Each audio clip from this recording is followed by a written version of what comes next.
Sä varmaan tiesit, että jos sä rikot blenderin kananmunia, tiputat päälle raijuustoa ja raastat perään parmesaanijuustoa, maustat suolalla ja pippurilla, laitat kannen päälle ja blendaat hellästi sekaisin, kunnes massa on sileää. Sitten kaadat seoksen valmiiksi voideltuun muffinin vuokiin ja lisäät päälle tonnikalaa, punasipulia ja tomaattia. Sitten uuni 180 asteeseen ja parikymmentä minuutiksi sisään. Sillä aikaa kun muffinit valmistuu uunissa. Mä haluan kysyä sulta kysymyksen.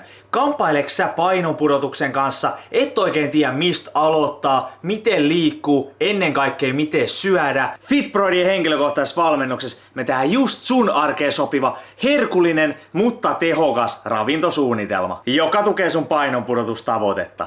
Meillä myös treenataan FitBroidien tapaa. Oli sitten ihan kuntosalilla käymistä, kotitreenejä, kombat-treenejä, ulkosali. Oikeastaan vaan taivas on rajana. Me pidetään huoli siitä, että myös treeni maistuu. Joten unohda ne tekosyyt. Jos sä haluat laittua herkuttelemalla, hae meidän valmennuksen osoitteesta fitbroidit.fi.